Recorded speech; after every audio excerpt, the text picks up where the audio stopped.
What is this? This is the aquatic adventure of the last human! Alright, first impressions. Did you ever play a game called Evo? Evo. It was for the Super Nintendo. It was like stupid hard to get your hands on. Was it the game where you start as like a fish and you evolve? Yes. Yes, I played it. Yes, that game. That was amazing. It was amazing, and this just looks like it and reminds me of it. This I have game the is- feeling it's not at all like it. No, but this game is nothing like it. All right. But I understand what you mean about the kind of feel. Do you just want to play Evo instead? You know what? Let's fucking pop. No, we should probably help these people show off their game because it's on Kickstarter right now. Oh, really? Yes. I actually backed this and then I decided to check out the demo and I played the demo and I was like, I'm so happy I backed them. All right, cool. Well, who is this? This is YCJY. That's the name of the studio. I don't really understand it, but I also don't need to understand it. So all right. Let's jump into this. Year 29, 20 or 72, 73. Oh. 4. Oh no. Oh, look at that. That must be my ship floating in spaces. Oh, how vain you are. What makes you think it's not my ship? Because I'm the one playing. So, bam. What do you think of them Probably like apples? your father's ship, and now you have to go find them. Could be. Oh my. Except I don't think that I'm gonna live long enough to find my father. You know, they tracked their years for a really long time before they finally lost. It's because they were in the black hole. The moment they entered the black hole, that's when shit got crazy. Interstellar. Kind of, yeah. And now we return to Earth at year unknown. Which this whole game as a concept I think is really interesting because we go from this spaceship, right, that goes into a black hole for an unknown reason, just to return and then plummet through the sky, and as you will soon see, we're gonna crash through this. Come on, go. There you go. We're gonna crash through the ice and become a submarine. So like, was that spaceship designed to also be a submarine? Because that's fucking weird. Perhaps it's a very, very advanced ship that's just like becomes whatever it needs to do. I guess that's true. Wow. So, the game is, I mean, the title lives up to the gameplay. Oh man, so this is like really exciting because you're like, what happened? Right? Oh, look at all this architecture you can find.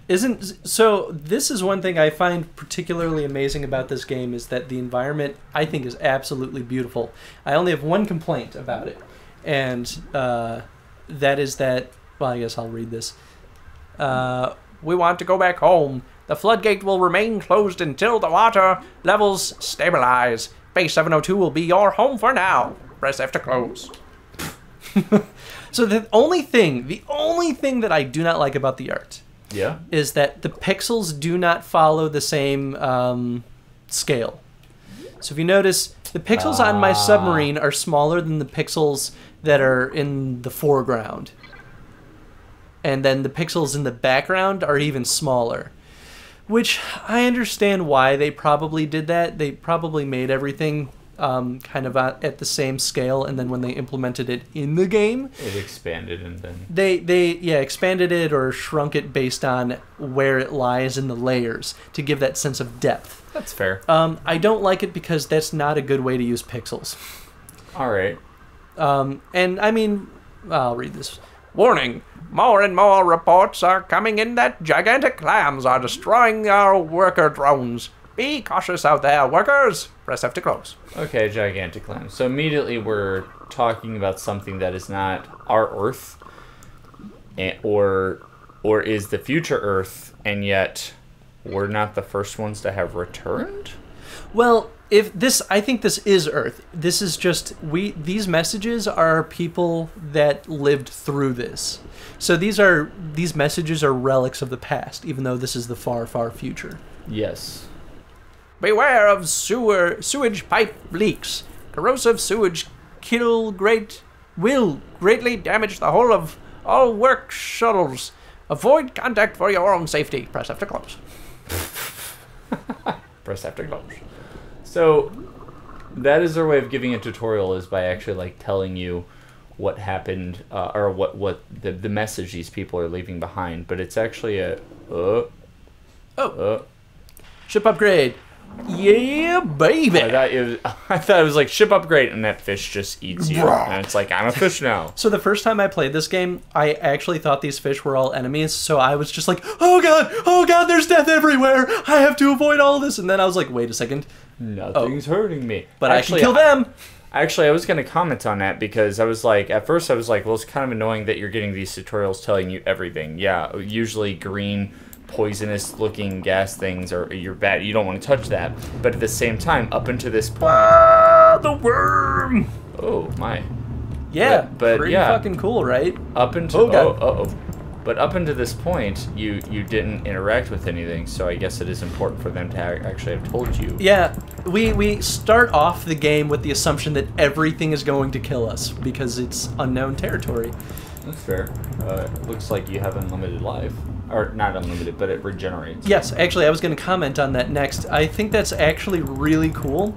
So I can take damage, and it'll regenerate really quickly, which means that combat in this game, like, it...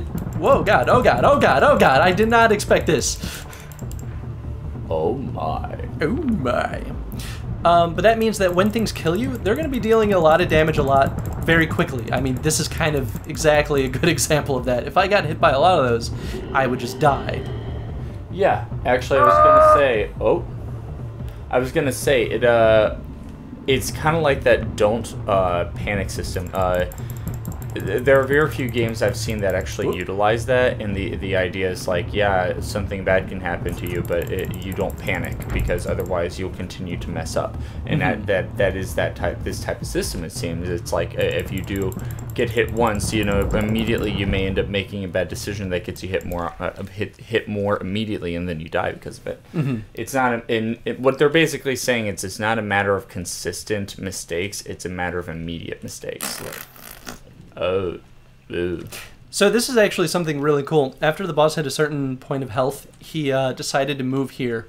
And he was going to keep spawning those little wormy things to attack me, but they set it up pretty smart, in a smart way to open up this pathway. Yeah, it saves on an animation that they didn't have to do, you know, him falling over a certain... like at a certain angle or something ridiculous, or cutscene and jumping out of the game. That way, you know, to show him doing this. Weird. Also, that's how I unlock gates now.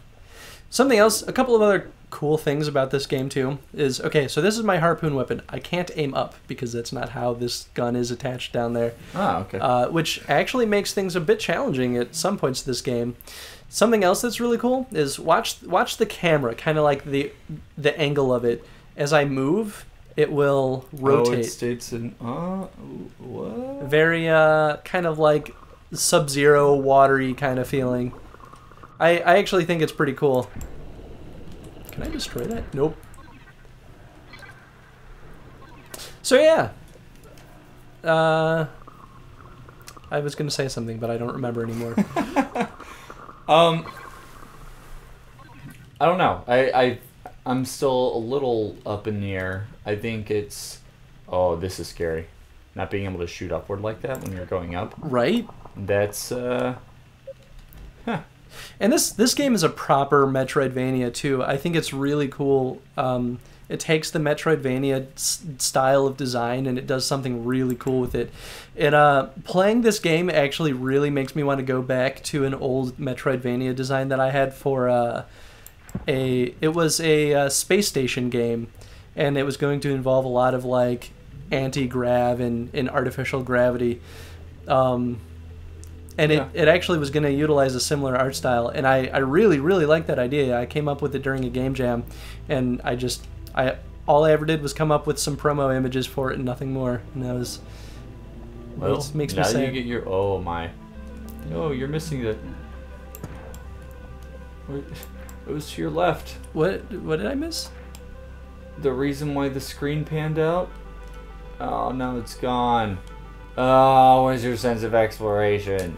It was a giant fish. Oh. It was huge. Oh yeah, I remember that there was a whale somewhere. You're so tiny now. Well, it's also a huge area. Oh, there he is. Look at that guy.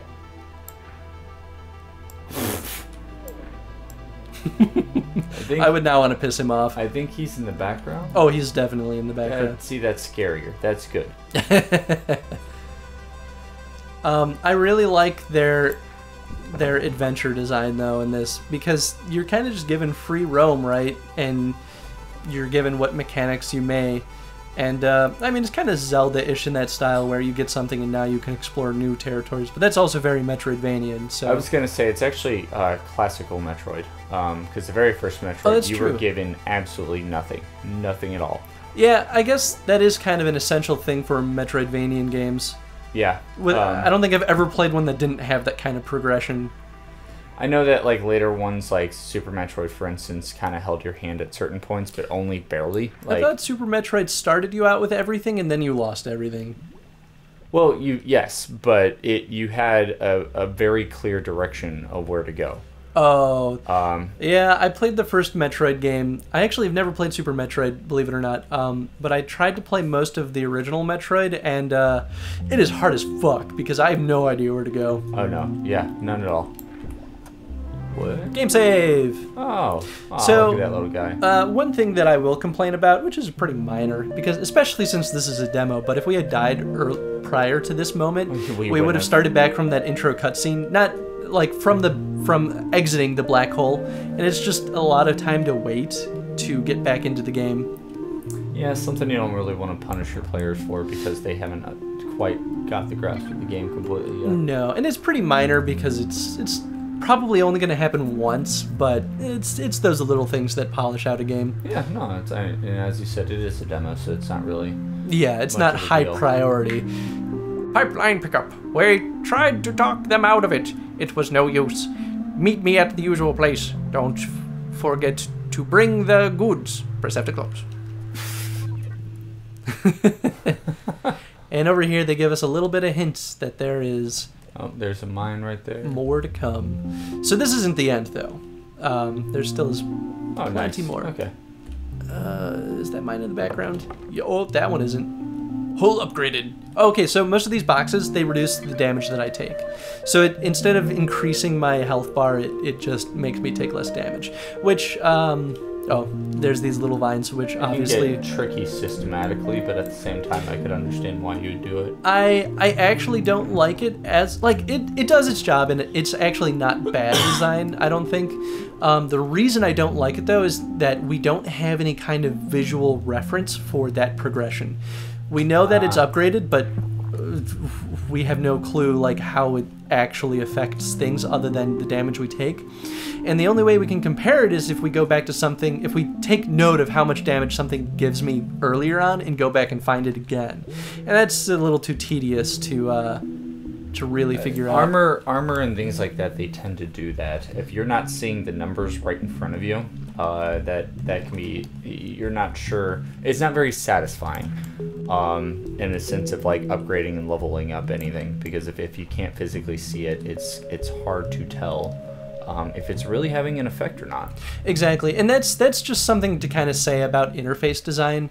And that kind of goes to show like why interface design is pretty important. Proud stallions of the sea, the fathers. Oh, do they eat their young? They're gonna eat their young, aren't they? They're gonna spit their young at me. These two are particularly... do not give a fuck for their sons. Just saying. Nope, that's why they're using them as weapons. Okay. What were you saying? These bosses are particularly difficult, especially for this early on in the game. You say as you're like just like acing it. I'm doing okay right now. Well, I mean, that's kind of the thing. It's like, right, you haven't taken damage. So as long as you're not dead, you're winning. So I think they're tough because the little seahorses that they spit out shoot very, very fast. And if you're stuck in the middle, you pretty much are guaranteed to die. That's fair. And I mean, the hull upgrades that I got definitely are helping out a ton. Because each is 5% armor. So right now I guess I'm at 10% armor. So you don't see me taking a ton of damage. But I think the first time I fought these guys, I died twice. Which, you know, really at the end of the day, I can understand. It's a matter of getting a pattern down to actually defeat them. And this was actually the moment that I realized when I fought these guys last. It was when I realized that I couldn't shoot up. So I was trying to circle them, and I was like, why can't I aim?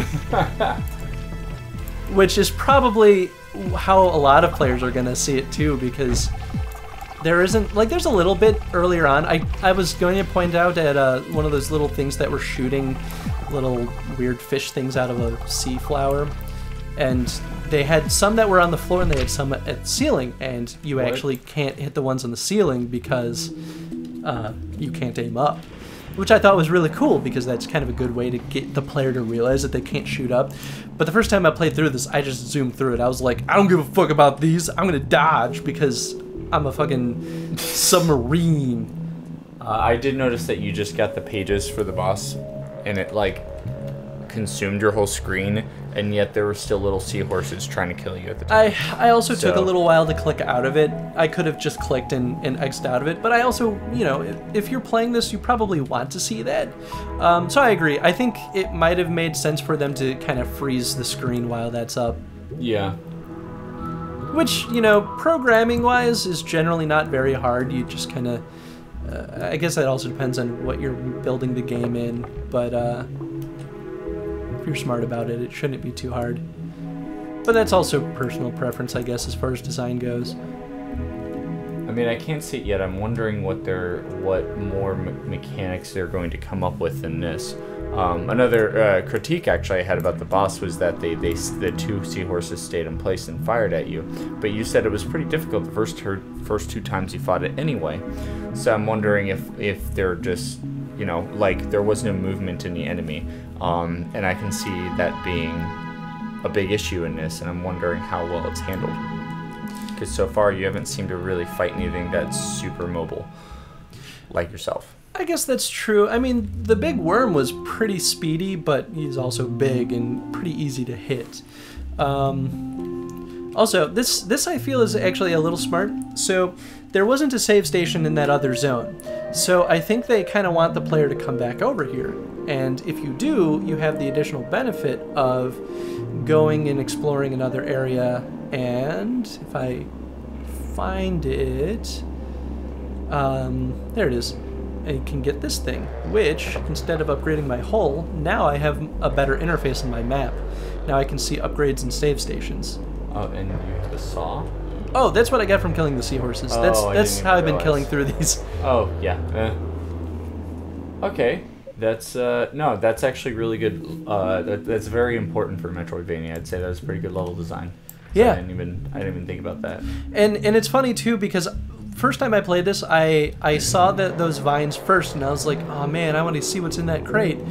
And I was like, well, I can't get it now, so fuck it. And I got the saw, and I was like, oh, I could totally get into that area now, but I'm not going to bother going back because I just want to keep going forward, and maybe there's a save station there.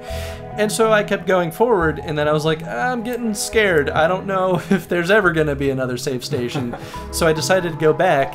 And I was like, well, while I'm here, I might as well. And I was like, oh, this is much better than a hull upgrade. I'm glad I did this.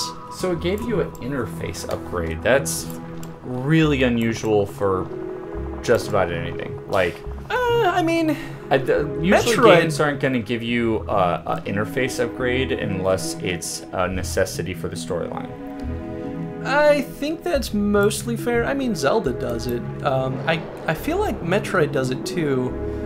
But I guess there aren't a lot of games that tend to give you interface upgrades. Oh. Well, you can't go up there. Oh, okay, good. This regrows. Do it better. Well, that's actually pretty smart of them that they have these things regrowing, because the first time I did it, blew through it like a charm. So I guess there's a little bit of physics that could be finicky there. I'm actually also wondering if it's because you weren't actually in the screen at the time. Engine upgrade. Yeah. This is a massive upgrade. I can go fast! Gotta go fast. Sonic. I'm the Sonic sub. So I'll do this fast. Sonic. Alright, so they've already given you like two including the harpoon, you have 3 new mechanics to work with. Yep. And of course, like typical Metroidvania, it's allowing you into areas that you normally would not be able to go. Yes. And there's not a ton of like overlapping where it's like I can go to some crazy area that was way back toward the beginning. But generally you only really see that with games that with longer games. This is a demo, so they really don't need that to get that point across. We know that they're gonna have something like that. Oh no. Oh god. Oh no. Don't die. Recharge hole. Recharge hole. Run into that bomb. What happens? I die immediately. Also, I haven't really said anything about this, but I have 3 methods of changing my equipment. I could use the mouse scroll wheel to just cycle through them. Okay. I could use the number keys, to choose which one, and then I can use like Q and E, which are right by it's a WASD movement scheme, so you know, Q and E kind of makes sense because you're right there. All right. I mean, that's good. Yeah, that kind of caters to anybody's style, which is really important. Yeah, I think that was really smart of them to do that. Moving up. So I know we're over time right now, but we're actually going to keep going past the 15-minute mark because there isn't a whole lot left of this demo. Oh, that's really cool. Harpoon! So now my charge speed for the harpoon is upgraded. So that's something else that I really want to talk about is I think that they are utilizing their mechanics very smart. So they have the major upgrades, right, that give you like whole new mechanic or a whole new feature to work with. Yes. And then throughout the rest of the world, they encourage you to explore by giving you these little upgrades. And they're not all the same thing too, which is fantastic. Because if they're all the same thing, eventually it's like, well, how much can they really do? I feel like it's a matter of exploration rewards you with a mechanical like upgrade, as in like you're shooting faster. There's usually probably not going to be much applicability to that except for in combat. Yeah, it makes the game easier. Yes. Is pretty much what it comes down to. So it sort of, and you don't have to do it, but if for say a boss is too difficult, you could spend more time exploring and actually build up some of your arsenal and make the bosses easier, which is pretty smart. It's effectively grinding for an exploration game, but it still is fun because it still is exploration. Oh my. The Tranquil. And this is the end of the demo. Left you on that. Nice. Oh, yeah. Well done. There's probably a couple of other upgrades, like little mini ones that I missed somewhere in the map. But this got the point across, right? Like this demo does a very good job at showing everything that the game is capable of. We see the design, we see what they're going for, we get a feel for the art and the overall tone of the game. As far as demos go, I thought this was excellently done. And I don't say that very frequently with demos, because oftentimes demos could be detrimental. People could have been more likely to give some developers money if they didn't play a demo first. Oh no, there's a really good chance that that it will actually come back to bite you in some capacity. No, I agree with you though. I mean, like I'm impressed from what I've seen. From this title, looking at what I said, like looking at the title, it's like the aquatic adventure of the last human. They're giving you that right off the bat. They're not giving you hope. Instead, they're simply saying, "Why don't you find out how it happened?" Right. But that even leaves room for adding in the unexpected. Maybe what if you encounter another human? What does it mean? Yes, absolutely. There's a lot of potential for story in this, and story isn't, the most important thing in a Metroidvania, but it's still nice when we get it. Story is not, narrative is very important, and I feel That's fair. So far, as long as they don't dish out like a whole page of exposition, this game delivers a lot of narrative, and that's very good. We get narrative out of the context alone. Yeah, absolutely. Which I thought I think is fantastic. I mean, I actually, in especially in games like this, I prefer that over actually being told. Yeah. No, I totally agree. It's smarter and it's more entertaining. I mean, not to say that people don't enjoy reading, because there are people that enjoy reading, but if we're playing a game, we probably want to play the game and not sit down and read a lot of text. Yeah. and you know that's not 100%. It kind of depends on a genre you're at and everything like that, and people want to enjoy the. And another thing that they did in it is they gave you plenty of time in between an event or area you wanted to go to, and so that gave you the time to let your eyes wander and see what was going on, see what was around you. Even if it was the fish, you're like, what the hell is that fish? Like it. It was good. Yeah, but as I said, narrative is solid. I would keep that up because that's crucial. I feel. I think that's what makes this game its own. Is if they can keep up that world design and the narrative. Yet another classic, a new twist on a typical classic type of game. Yeah, I really can't say I've seen a Metroidvania quite like this, and it still follows a lot of Metroidvanian tropes, but not in a bad way. It doesn't feel redundant. It feels kind of fresh. Yeah, I mean, if we start shooting certain types of missiles, and if you run for a really long time and you start to glow, then we'll have conversations then. But until then, pretty good. Yeah, cool. Any last thoughts? Play Aquatic Adventure of the Last Human. Yeah, give the demo a try. It's free. It's right on their Kickstarter. In fact, go look at their Kickstarter and throw your money at them. Yep. Because I already did. So we'll have a link in the description and such. But yeah. All right. Cool. Well, see you around, guys. See you in the archives. Satisfying. I like this game. That's a good game. I agree with you. The art can be unimpressive at times. Some parts are like, it's exactly what you said. It's the inconsistency. At some points I was like, this is really awesome. And then other parts I was like, that is so ugly.